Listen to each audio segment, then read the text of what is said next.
Hello, everyone, and welcome to episode 132 of the Modern Day UFC Save here on the channel in WMA 5, as we have our first show of 2023. It is in Ireland in our main event, Conor McGregor versus Nate Diaz on ABC, and my goodness, what a show, a main event that will be. We do have a lot of things to talk about, though, my goodness, because not only we're going to go through all the where kind of everything was and how everything is shaped up as far as rankings wise and the end of the year awards, but we have a lot of big news as well to talk about. The biggest news being Robert Lawler's gone. This was an oversight, but also once it happened, I felt a little better about it because you never know with him when he's going to retire. I will say this because I didn't talk about this because I talked him back into coming back, but he did retire once. And as far as he says he's comeback is something that he's considering on a fight to fight basis. Obviously, right now he's on a hell of a run. Was the fucking champ. I wanted the fight with Roy McDonald. That was the fight I wanted to see.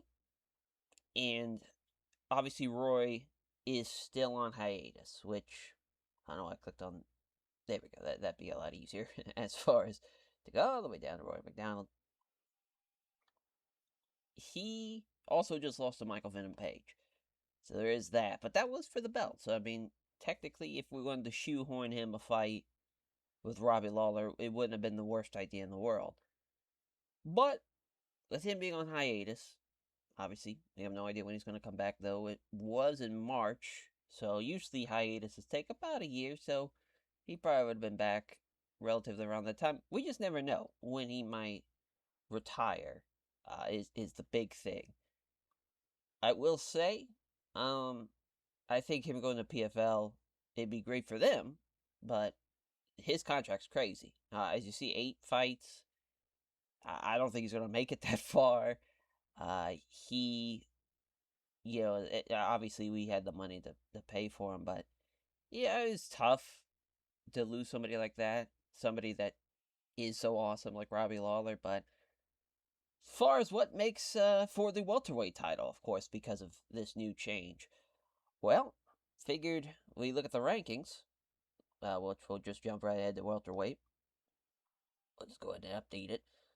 So Kamaru Usman right now is 14-2, but obviously, he lost to LaQuay and he lost to Roy McDonald. Yeah, Michael Venom Page is probably the next best guy, even though of course he just lost to LaQuay. We could do as far as, and it's crazy Kobe coming up rated this high because obviously he just lost to Kevin Holland, so he should be dropped out of the top 5 in general. And then Narudev, he has not fought anybody that's in the top 5, so I would not obviously give him that spot, anything like that. It would definitely be, it probably would be Roy McDonald, Vince LaQuay, Michael Venom Page, then probably Kamaru Usman. And as far as who would probably be 5th, we might put LaQuay at 5th, but honestly, Kevin Holland might be 5th. Which is crazy that sounds, because his 6-4 record, you got to think those 3 losses are middleweights. Actually, 4 losses are all middleweight fights. He's undefeated as a welterweight, and I think that's pretty telling for sure. He's really a top 5 welterweight when you think about it like that. But yeah, for Kevin Holland, I mean, we might have him fight Kamaru Usman. We might do the fight with Michael Venom Page, which is obviously funny since they did that in real life for MVP's first fight. A lot of different ways we can go about it, but yes, with the new vacated belt, it's a sticky situation to talk about too, because obviously something like that is a major oversight and a terrible idea. Usually I would try to avoid that, but it's unavoidable now. It's been done. Can't do anything about it. As far as our heavyweight title picture, of course, John Jones is the man charging forward as the heavyweight champion, but he's going to take on Alistair Overeem. This is a very fun fight to make, in my opinion, just because of the history of obviously Alistair Overeem being a guy that fought in Pride, fighting John Jones, another guy for John to fight to add to the resume. That's why that fight's happening first. The next fight for John, I don't know if it's going to be Juan Adams or Cyril Gahn. The weird thing about Cyril Gahn is obviously we know what happened in real life where he ran right through him like a buzzsaw. That's probably what's going to happen here. in this save. But of course, he's only lost to Curtis Blades, therefore, Juan Adams. We might do him and Cyril Gahn just to see who gets the title fight first. Both guys lost to Cyril, or about to lost to Cyril Gahn, Cyril Blades, and as far as Curtis, of course, just lost to John, and Curtis Blades is obviously kind of the perfect guy to beat John, and he got knocked out in the first round, so it's very, very tough. He has a phenomenal resume, besides losing to Derek Lewis and John Jones. Like, it's just crazy. And Ngannou, which obviously Ngannou's gone now because of him always failing his drug test. But what a unique top 10. Obviously, Tom Aspinall now finally in the top 10. He's going to get a big time fight here coming up. Right now, we have him fighting Adam Karish, who is 14th. So he'll be taking on top 15 guy, and a guy who's also similar record, 13-1, 15-3. But his next fight is probably going to be somebody within this top 10 for sure. I don't know if it's going to be Derek Lewis. I don't know if it's going to be Rumble. I think Rumble's fighting JDS. I think that's the main event, yes, of that. Or not a main event fight, but it's a non-title fight on that pay-per-view that's coming up in February. Maybe the loser of that fight takes on Aspinall. I mean, him and Derek Lewis is a fun fight.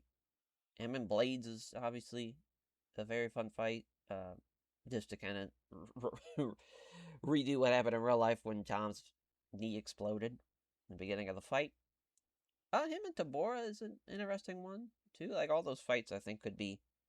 You can see, Chris Dukakis being so high is always fucked. Zumana.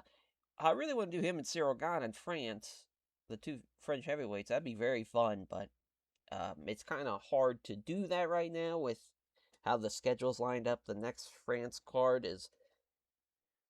I don't think it's a fight night. I think it's an ESPN Plus card, and honestly, depending on how well Cyril Gahn does, or even how well Zumana does, that could probably be a pay-per-view main event.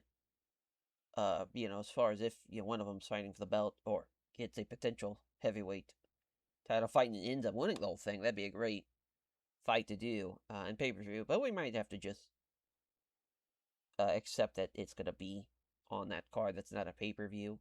Waldo Cortez Acosta, his record is fucked because he's one of the newer... Once the new year came, I was like, all right, we got to update the mod to make sure all these people that have been doing well recently in real life is in the mod, and he's obviously one of them that's done very well for himself. But I gotta double check his record, make sure everything's all up to date there. So he's someone that his record might be wonky.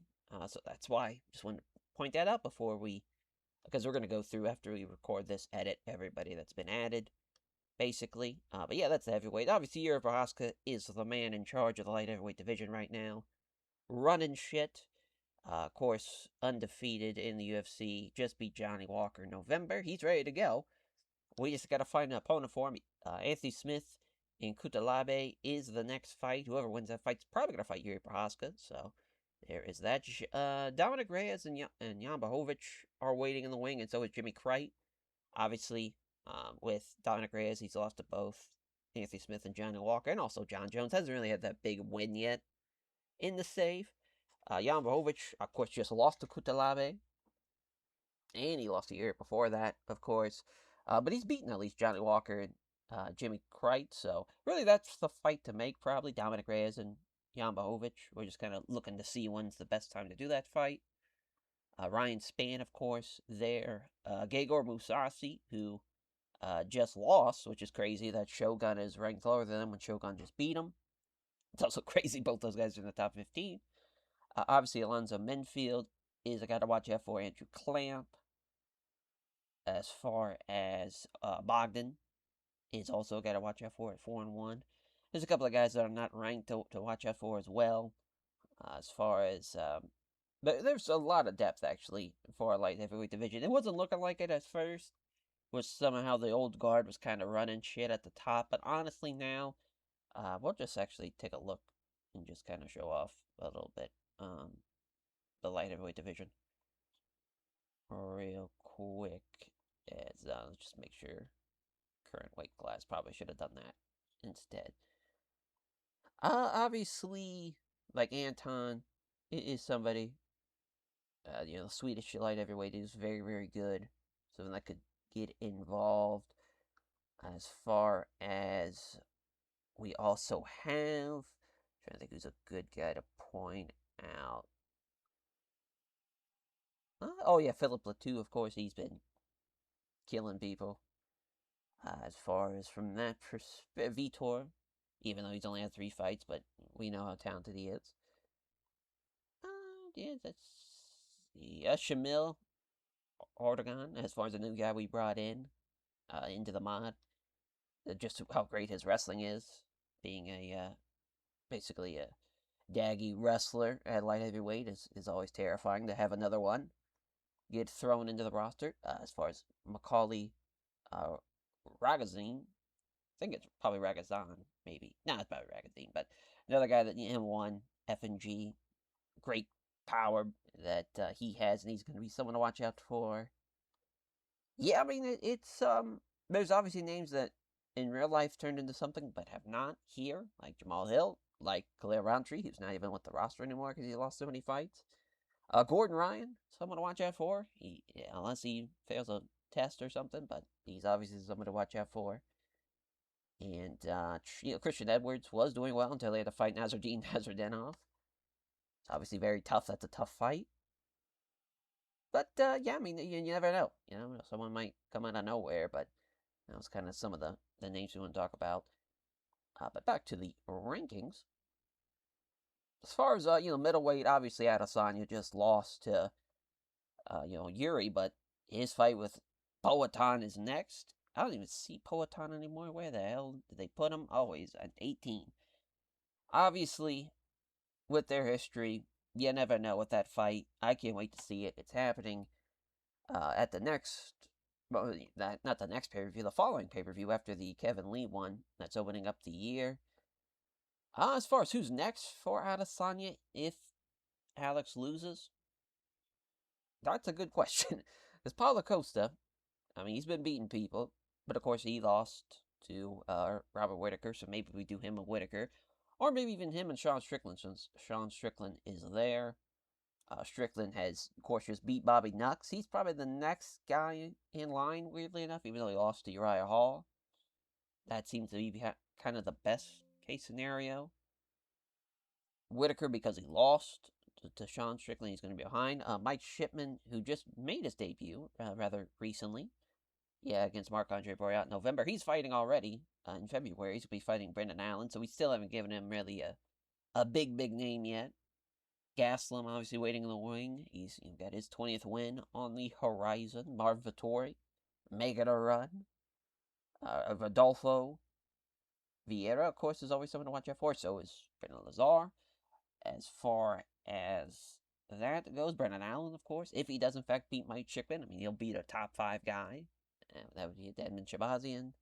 Trevin Giles has been making a good bit of runs. There's some interesting names in middleweight that are doing very well for themselves. Of course, we already went through the welterweight division. Super lightweight, basically it comes down to will we do Khabib and Conor again. Right now, Khabib's fighting Joel Alvarez at I want to say it's at the 284 pay-per-view. Yes, in March. So he'll be on that card. We'll see how he does, of course, as far as he is. It's weird, because we're now on borrowed time with Khabib since he's now so far ahead of where he was in real life before he retired. But 34, he's kind of getting out of his prime. So this might be the chance for a guy like Joel Alvarez, who's in his prime, to kind of come in and shock the world a little bit. But that is that division. Really, it just comes down to what we want to do. Or do we want to move Kevin Lee up to super lightweight and let him fight for that belt since he's already defeated the as far as he just beat Khabib and now he's going to fight Tony Ferguson, or he just lost Khabib, rather. Or at least to do that fight for the super lightweight title. Well, maybe not, since, Khabib won. Maybe we send Khabib back down to lightweight to let him try and fight for that belt. That's a possibility. Obviously, with this top 10, a lot of big names.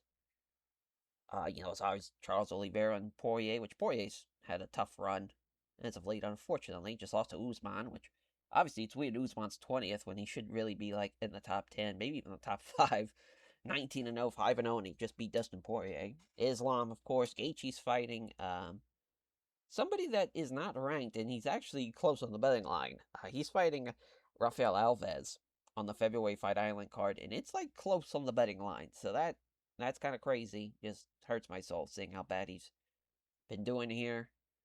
Obviously, with Sarukian kind of waiting in the wing, someone to watch out for. Alex Hoji's, he just beat Gaethje. The guy to obviously now watch out for stand-up wise. If you're able to best Gaethje in a battle like that. As Kutalares is fighting Dariush, I believe. Yes, at the February card that's coming up. So the pay-per-view there. So that will be a huge fight. Winner of that fight, realistically, is going to fight Kevin Lee, since Gregor Gillespie's still on hiatus, I believe. Yeah, and he's been gone for a year now, and he still hasn't came back. So yeah, there's sometimes it is longer than a year. Now obviously Tony Ferguson's fighting Kevin Lee coming up at the next show. Topuria now waiting to see who he'll be fighting next. We are going to do Max Holloway versus Zabit. Winner of that fight, obviously, will be fighting Topuria, even though one's a rematch, and Zabit and Topuria, I don't know. That's a weird fight to think of because he's lost to Moicano and Mirsad Bektic, but you never know. You never know. He might be the one to beat Topuria, but Topuria is just kind of running shit right now. Chan Sung Jung, he just beat Michael Johnson. I want to do him and Aldo. I think that's the fight I want to do next. So that should be fun. Maybe him and T-City. Him and Ortega, that'd also be a unique one, since Ortega just got knocked out too. Well, we just did that, though, in May, and he lost in rather quick fashion, so probably not. Long Island in the top 10. It's so crazy. Yusuf Razov, I thought he was going to fight for the belt soon, and now he's ranked 9th. That's kind of crazy. Moicano, I believe he's fighting Yair Rodriguez. Yes, at that pay-per-view coming up. He's also Topuria and Yusuf Razov, but he beat Aldo and Sotokusev. And he beat Zabit. Who knows? As far as from that regard, obviously the featherweight division is always super tough. It's a deep division. You got guys that are on the outside too that are looking to get in. Like Shane Burgos has just gotten a big win. He might be a guy to beat somebody in that top 10. Obviously Volkanovski, someone to always watch out for. Guan Yang, shockingly beating Arnold Allen. He had to fight Zabit, but it was fun to make that fight while we could. And Caceres, I believe, won or lost that fight. He got knocked out, but obviously Wang got popped for PD, so now he's gone for a year anyways. But that's the featherweight division. Bantamweight, though, as far as we're gonna have Ronnie Lawrence and Cody Garbrandt fight on the Tennessee card. That's gonna main event that card. I believe it's an ESPN Plus card, if I remember correctly. Oh, it's ABC card. Oh, no. Yeah, he's fighting Yanez. Never mind. That's what we were thinking of doing. And it was like, well, Yanez is 8-1, or Garbrandt and O'Malley. That's what it is. Yeah, they're main eventing a Fight Island card.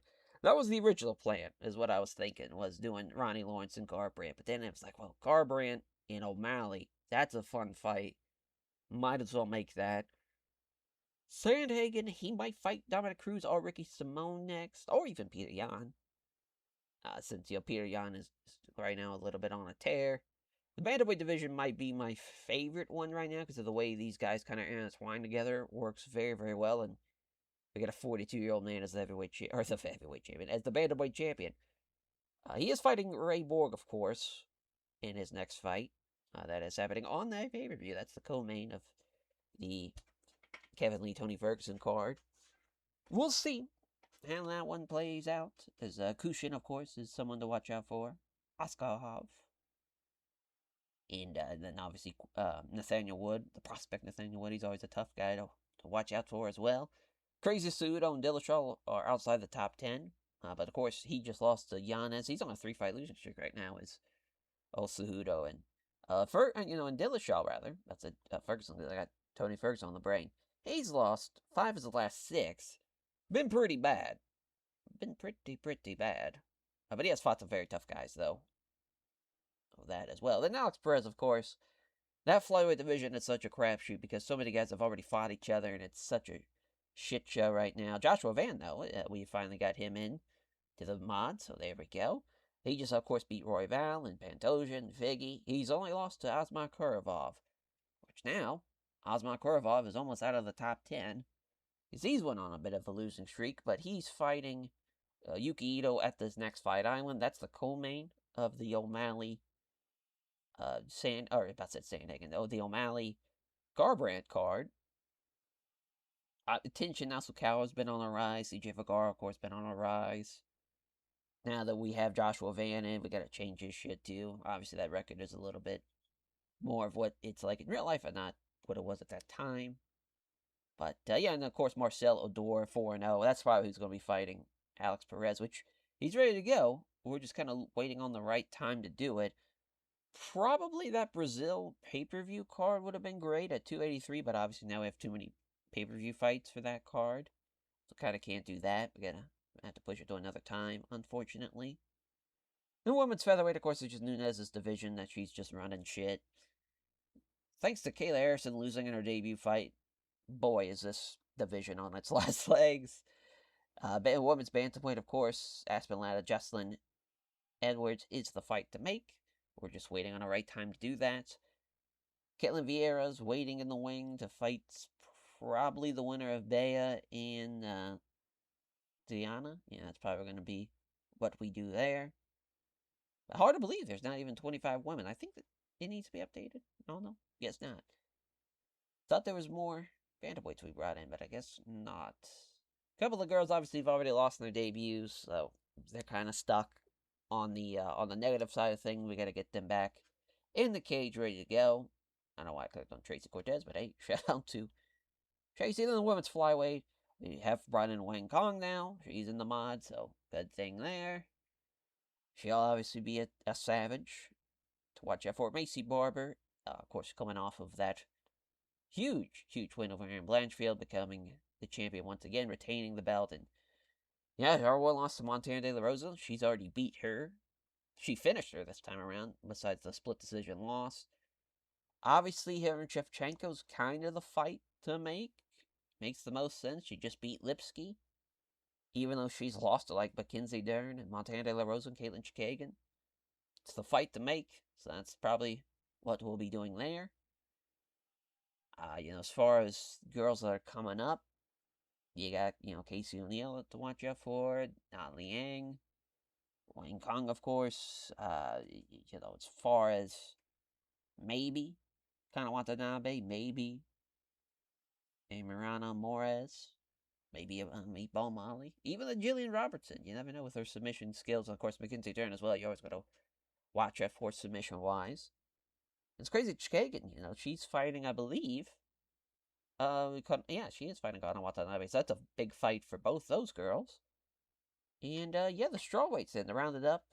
Thug Rose going to be fighting Courtney Casey, and who knows what's next for, because, Miss Yan, she lost to Thug Rose. She just lost, of course, in January of last year. That's her one defeat. Nong Stamp makes a lot of sense to make. Her and, Thug Rose, I'm assuming, if she does, in fact, beat Courtney Casey. Angela Lee, of course, waiting in the wings. So is Jimani Andrzejczyk and Denise Sambanaga. Stella Nunez might be on the rise right now at 3-1. Tatiana Suarez, of course. And there's a lot of good girls there, but I don't want to do a Esparza and Rose again. Esparza, I will say this, though. She did get finished by Thug Rose. That's her one loss. As far as Rose jumped to Gilly, after Carlos Esparza shot in for the takedown and got caught. Maybe do that fight again, which I really don't want to do, but that does kind of, as far as excitement-wise, her and Nong Stamp, that's the fight. That would be very fun to watch.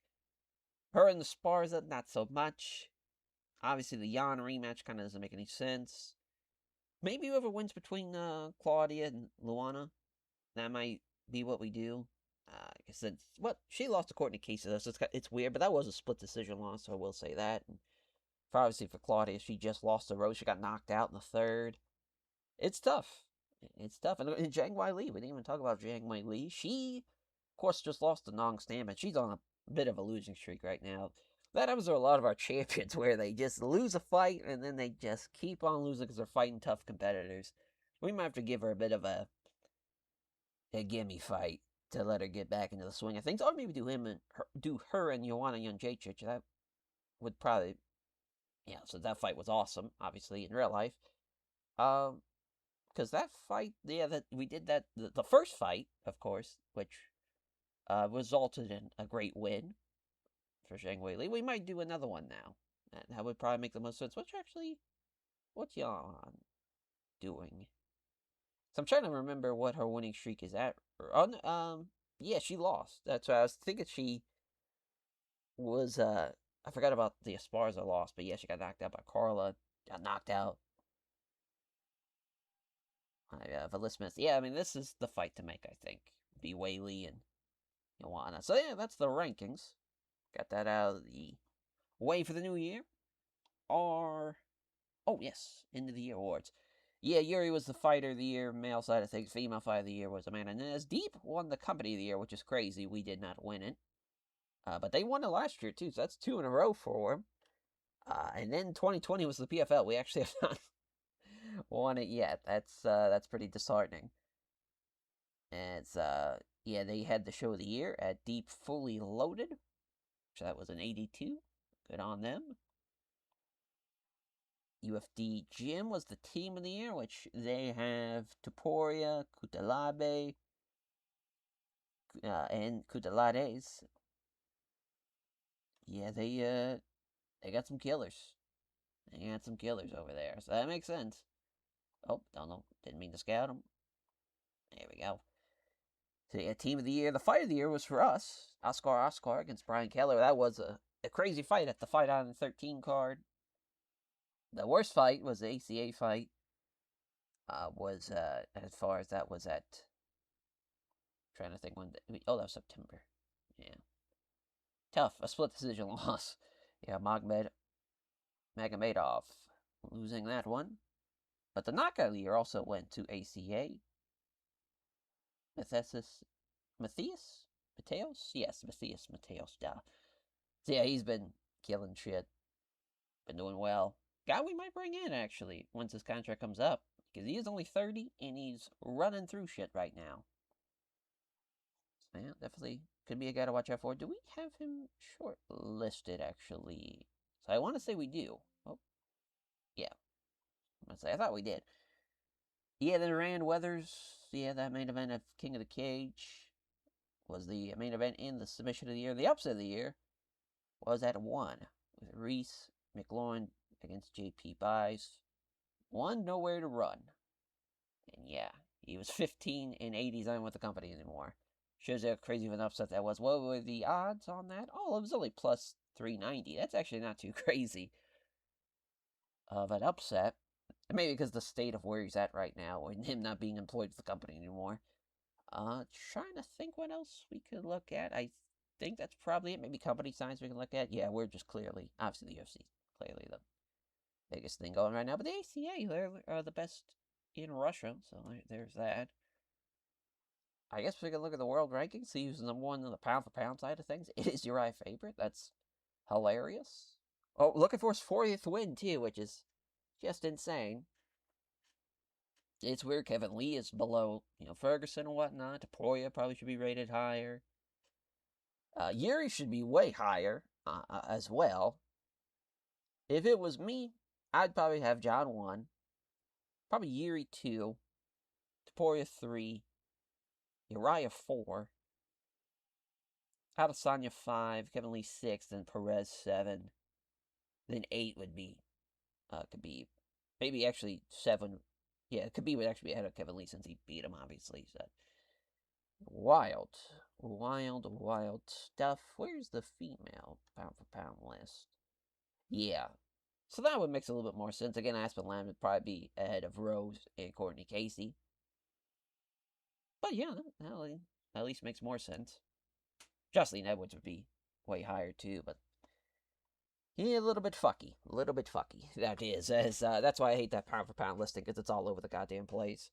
I don't know what he did to, calculate that, the rankings and the pound for pound listing, but it's awful. And the fact you can't edit it, well, you can't edit it, actually. I always talk about this, in case people don't know. You go to the fucking character page. Let's just click on Michael Page. Since there he is.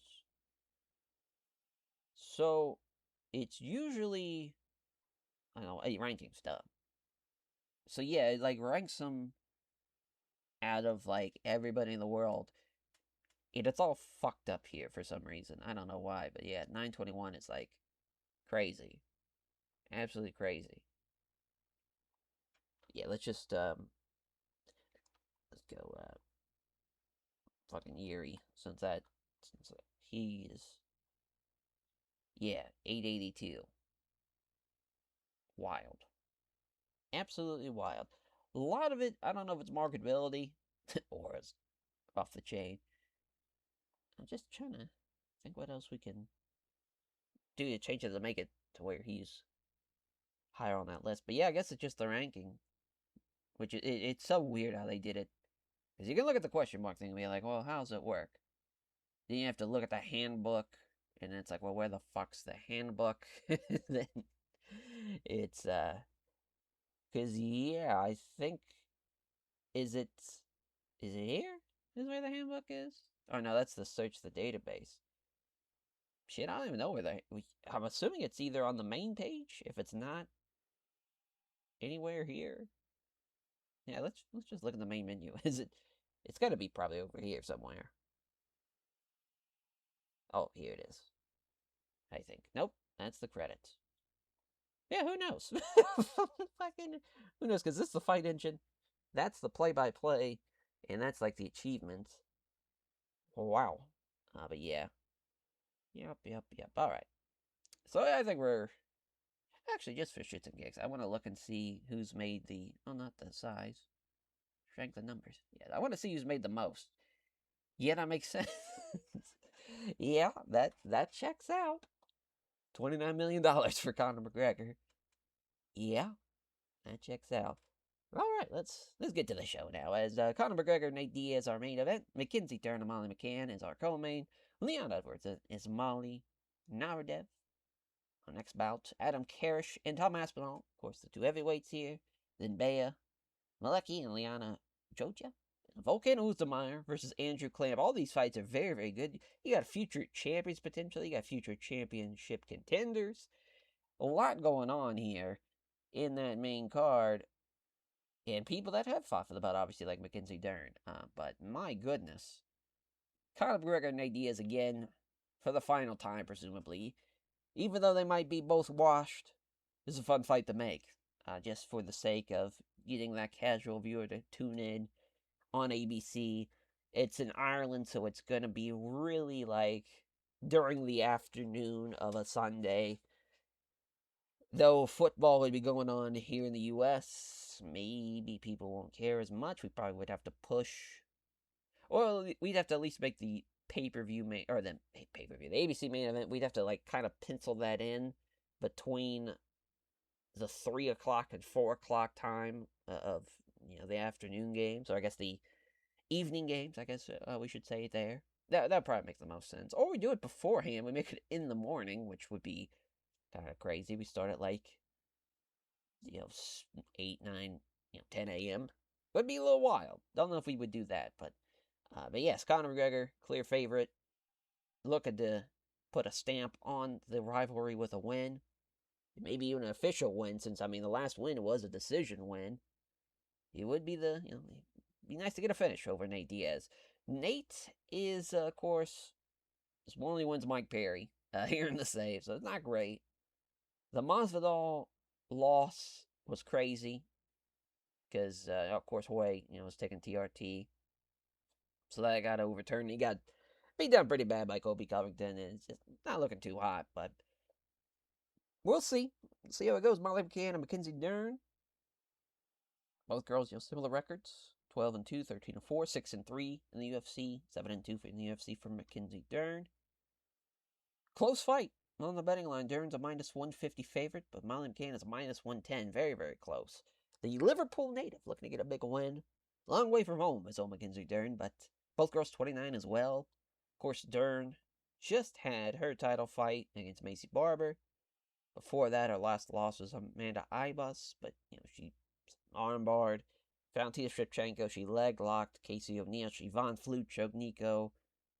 Just crazy. Hasn't had a bad fight for us. Don't think she will, honestly. The way she fights, she gets finishes, which is great to see on the female side of things. And for Molly McGann, had a tough little go of it, losing to Shevchenko in Montana, but then she just knocked out Juliana Velasquez, another girl that has not really had a bad fight with us besides the Calderwood fight. The rest have been great fights, good to great fights besides that decent one. Yeah, she's definitely someone to watch out for. Got the talent. Both girls really have the talent at flyweight. They just gotta get over the hump of the Macy Barber, Shevchenko, those big names, of course, that are in that division. Leon Edwards and Ismaili Narodev. Narodev 6-2. Leon Edwards 12-1. Leon Edwards is the underdog in this fight. Now Leon, of course, he was on a tough go of it there for a bit. Had a rocky start. 2 losses and a draw, but then he just beat Masvidal, just knocked out Tony Martin. Things are a little bit on the up and up for him. This is a good fight for him, because it's a tough guy in Narodev. Both guys, at least on that side of the world of the Eastern Hemisphere. So looking to be able to get to the, this card in Ireland. He, he just knocked out Darren Till. He beat Neil Magny before that. Hasn't had a bad fight yet for us. So kind of the perfect guy for this. Yeah, the split decision loss to Daniel Rodriguez. That'd be a fun fight to run back. That's how those two have been fighting. Makes sense, 2 top 10 welterweights. Interesting one there. Because, now I'd have minus 150 favorite again. Slight favorite. Adam Karish and Tom Aspinall. Aspinall, a huge underdog tonight, actually. He's a plus 340 underdog. Adam Karish, of course, undefeated at, trains at AKA in Thailand. The Israel heavyweight. The one loss in his record was to Rudy Shavath at Bellator 258. He beat Justin Wells. He knocked him out in 2 minutes, and he also finished Alexander Maslov in around the same time at 223. Both are Fight Island cards, so now on the ABC card with a lot of eyes going to be on him and Tom Aspinall. This is going to be great for their popularity. Of course, for Tom Aspinall, he lost in his debut fight, and he's went on a bit of a tear ever since. He's finished everybody he's fought. He just beat Alexander Volkov, which was huge. Beat him in under minute 52, so that was awesome. Good shit, good shit for Tom Aspinall. 28 years old, of course, in his prime. Both guys in their primes. That's a hell of a heavyweight fight, though. And Bea, Bad News Barbie, Malecki taking on Liana Joja as the Georgian, fighting the Swedish. As far as both MMA girls, both girls, have a fight camp, Genesis Training Center for Bea, and then for Burkett FC for Liana. Yeah, Bea's the underdog. Liana's had some big fights already. She's the younger fighter. She's fought Aspen Lash. She's fought Reina Mira. She's fought Kellen Vieira. Those losses are tough, but again, hasn't had a bad fight for us in the save. So that's been great to see. Taking on someone like Bea, who doesn't have a lot of experience, but is a good, solid fighter. Hasn't had a bad fight either. Should be a good one. Our third ABC card, too. She is just all over the ABC cards. In our opening main card fight, Volkan, no time Oezdemir versus Andrew the Vice Clamp. I mean, the Vice Clamp is on a roll. He is the underdog in this fight, though. He's fighting a very tough Volkan Oezdemir, but I think with his grappling, he's got a really good chance. Oezdemir, of course, is a top 10 light heavyweight. He's fought and beaten some tough guys along the way. But he's also, he's lost to Johnny Walker, got knocked out in that fight, and he got choked out by Ryan Spann. The Thiago Santos loss is crazy to look back on. Of course, that was a main event of a fight night as well, so it's the first time he went 5 rounds. First and only time he's went 5 rounds. But yeah, this is an interesting one, because they're similar age. Just a lot more fight experience in the UFC compared, Volkan to Andrew Clamp, but Clamp has not lost yet, and he's really looked phenomenal. He's technically only lost a round by one judge. Everybody else in 30-27. He beat Darko Stocic, he beat Alexander Radic, beat Thiago Santos, a guy that obviously Volkan Oezdemir could not beat, and he beat him every round. It was a 3-round fight, but still. 3 straight in a row, you know, Usman couldn't do that. He couldn't even get one round. So, yeah, I would say Clamp's a great underdog bet there. And speaking of Radic, Alexander Radic and Carl Moore. Of course, Carl Moore, the Ireland native, looking to get a win over the Austrian kickboxer. He doesn't have a team, does Radic. 6-5. Of course, he is the favorite, though. But, yeah, lost to Clamp and Bader and Yuri, Oostermeyer. He's lost a lot of people. He's gotten some wins, though. The Eric Anders win's probably his biggest one, but yeah, he's needing a big performance here against Carl Moore. Both guys are 30, but Carl has been on a run. He also just finished Darko Stosic, looking to make it 3-0 in the UFC and looking to make it 13-2 tonight.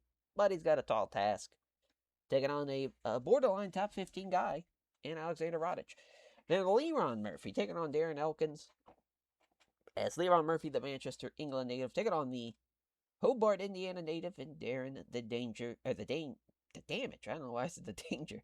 Darren the Damage Elkins, as both guys are very close on the betting line. -110 for Leron Murphy, as Team Alpha Male guy, of course, for Darren Elkins. Manchester top team for Murphy. Darren Elkins, a lot of UFC experience. Just beat Andre Fili. He's beaten Lance Palmer. He's beaten Guan Wang. He's gotten some big wins along the way.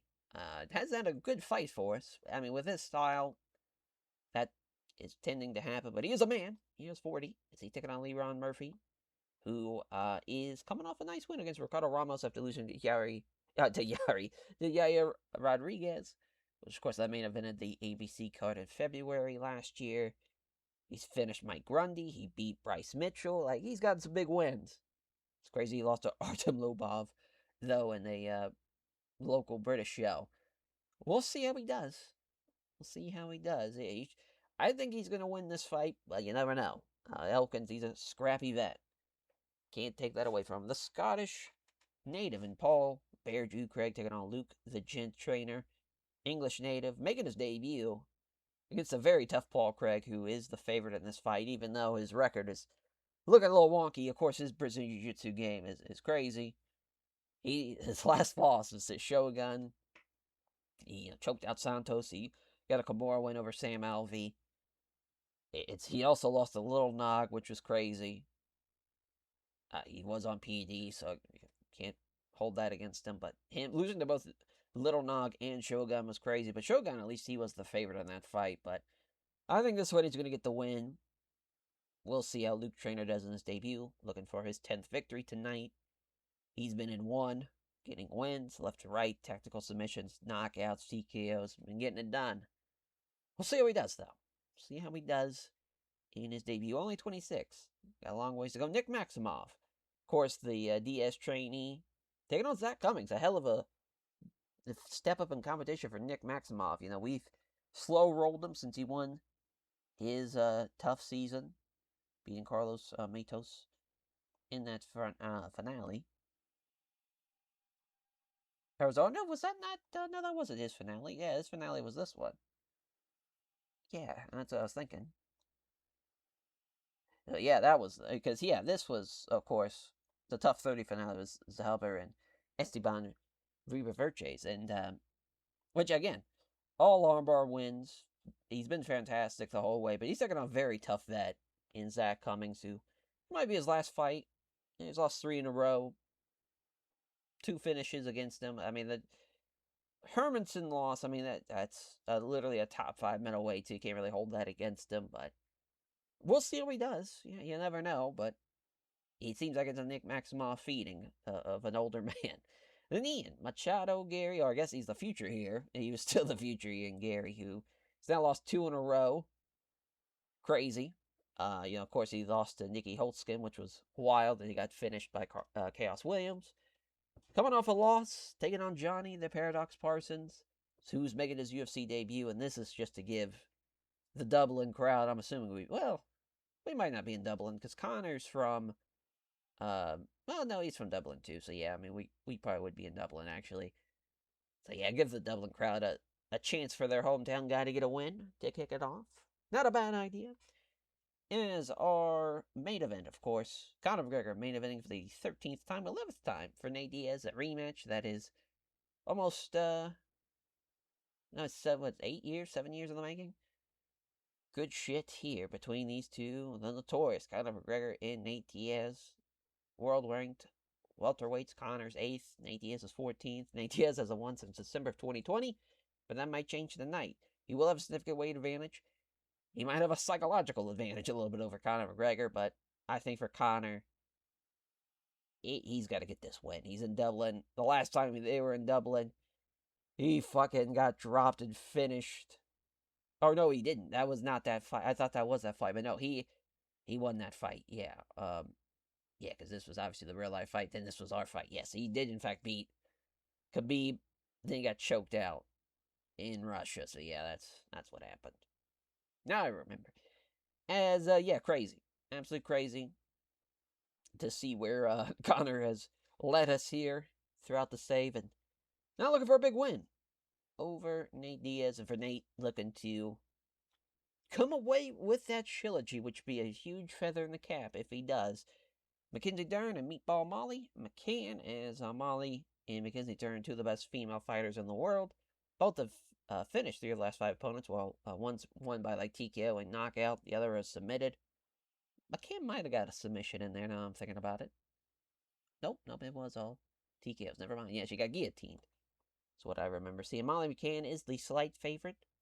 Should be a good one, though. Should be a fun fight. Leon Edwards and Ismail, the Austrian wonder boy, Naradev.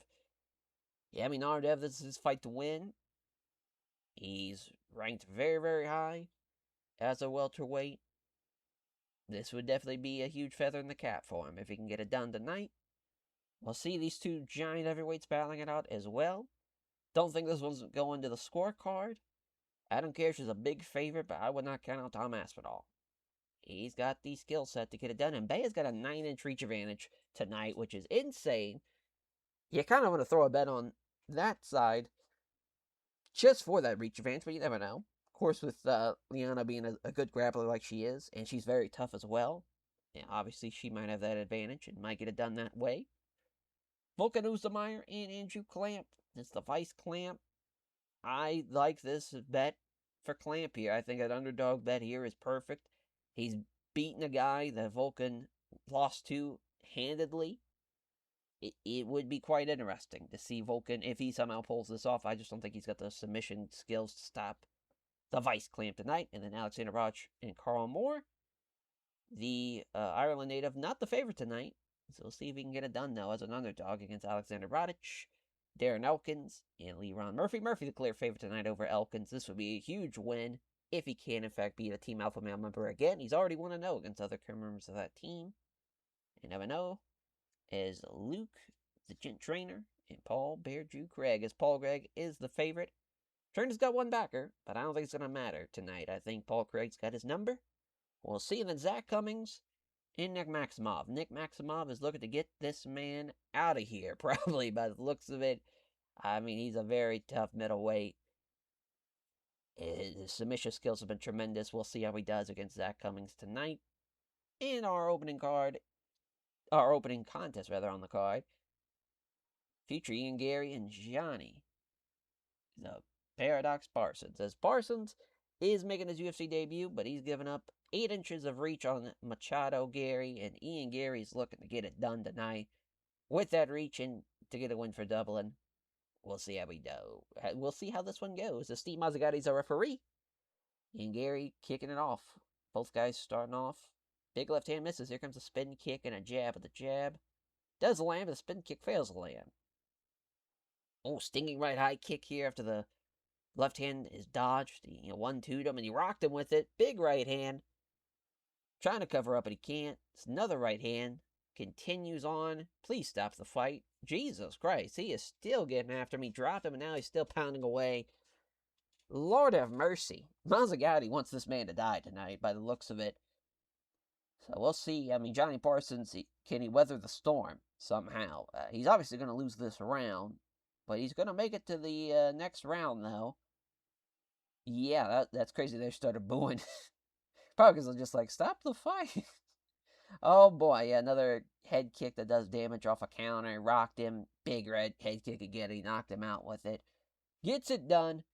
Obviously, Johnny Parsons outmanned, outgunned tonight, and yeah, it showed for sure in that one. Big win for Ian Gary. Nick Maximov and Zach Cummings, our next fight. Judges there, both guys at 185, but Zach is definitely being, as far as he is the smaller man tonight. Even though only an inch in height difference, just Nick Maximov's probably fighting around 195. He sweeps him already, arm triangle, doesn't get it. He's going to be a tough guy to put away. He's a great vet. He's a good, wrestler, good grappler. I don't think he's going to get these submissions, so yeah, they're going to stand him up, but Maximov's going right back down. Yeah, obviously Maximov, he's got his game plan. But here comes Zach Cummings with a nice 1-2. That's what I like to see, though. He's not going to go down without a fight. Trying to get him against the cage. He dead so sweeps him. There we go, another sweep. If he gets his back, potentially, this might help him out a lot. But right now, he's just keeping inside control. And if he can get the mount, that'd be huge. Oh, nope, not happening. He's going to stay inside control. So another round win. Obviously, Zach Cummings needs to finish. And by the looks of it, he needs to just hit him with one big shot. Went for the vicious left hand, but he missed it. He scores the left cross there, though. And another takedown. He can't stop these takedowns. And he's got side control. Got the Americana. Nope, doesn't get it. So a decision win, 30-27 but obviously, Zach Cummings, I mean, he's done better than everybody else that has faced him. It just was not in the cards for him tonight. And, yeah, I mean, he's a savage. 6-0.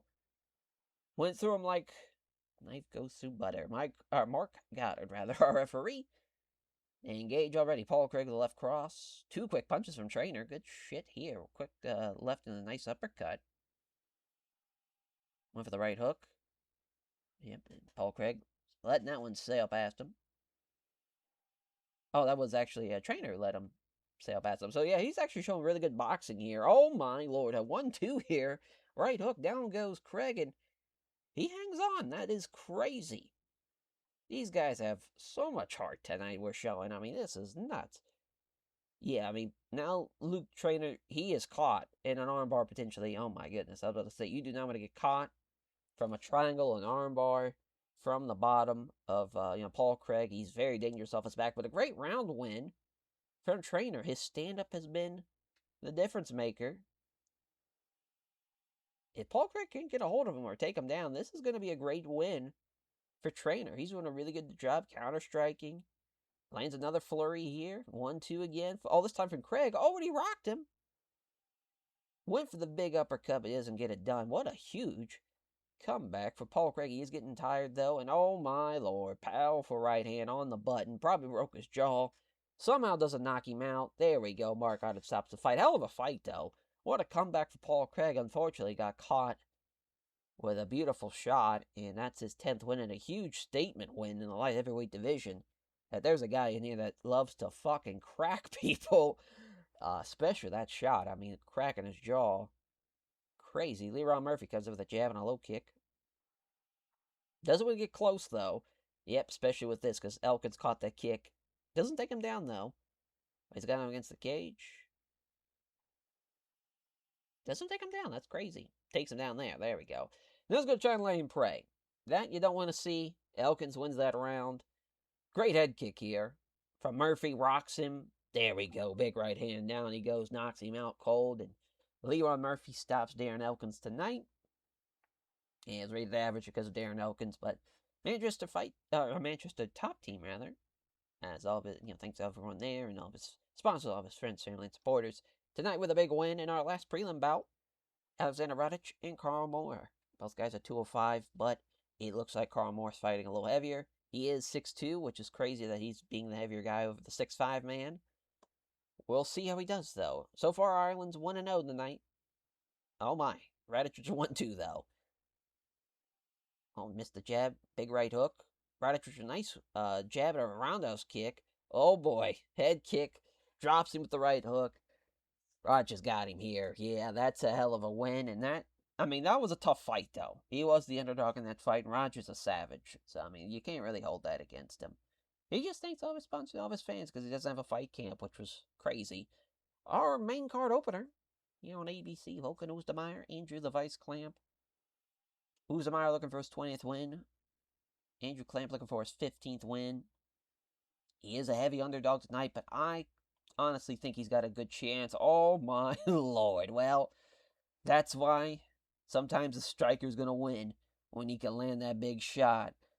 Oh, no, it was Clamp who did it. Holy shit. I thought for sure Clamp was the one who got dropped. No fucking way. Oostermeyer gets caught and finished in a strike exchange in 22 seconds to Andrew Clamp. Andrew Clamp might be the next light heavyweight champion. I mean, he might be the guy to beat Jiri Prochazka. That was crazy. You put Shogun next. Listen, buddy. You just beat Volkan Oestermeyer in 22 seconds. You're going to be fighting someone way better than Shogun, unfortunately, for Shogun. My goodness, what a win. Herb Dean's a referee. The bad news, Barbie, Bea Malecki taking on Liana Joja as no touch of gloves here from the two ladies. My goodness, win for the big time strikes. Jab came at the cross. Great one, too, from Liana. Right hand taking on the gloves from Liana. Now it goes to the body. Doesn't have to reach those. Bea, which is crazy since she has the 9-inch reach advantage. Good counter striking here. There's that strike exchange. The strike reach, rather. Going her way. Nice right cross from Liana. Left jab misses the right hand. Jab also lands the left kick to the body. Counters the right, dodges the right hand and counters the left hand. Oh, senses the opportunity and hits the left hook. Oh, here comes a big left jab and a right hook. Down she goes. Bea gets knocked out. The undefeated no more. Bad news, Barbie gets caught and dropped and knocked out with 3 minutes on the clock in the first round. Tremendous stuff, and what a win, and what a bounce-back win for her. Kind of crazy it was only rated decent, but it is what it is. Herb Dean's a referee for this heavyweight bout. Here we go. They step in already. Aspinall misses the big right hand. Here comes a counter from Karish with a left kick to the body, rather. Nice right cross from Karish. Oh, what? Brace of jabs followed by a nice right hook. That's the thing. Aspinall's striking is really good. Obviously a boxing background. Oh, connects clean with the right hand. It just takes one big shot from one of these big fuckers to end it. Especially with these small-ass 8-ounce gloves. Nice counter here. Counters the left hand of the body. Does Aspinall. They're going to check on that cut. Not a fight ender. Luckily, we're back underway. Ooh, good one, too, here.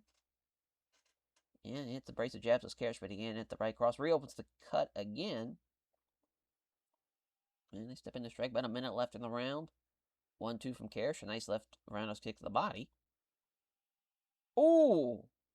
Stiff head kick. Down goes Aspinall. He might have caught him there, and he does. Great shit from Adam Karish, and he gets it done. Keeping it going. 14th win. Poor Aspinall, now 15-4, but that's a hell of a win.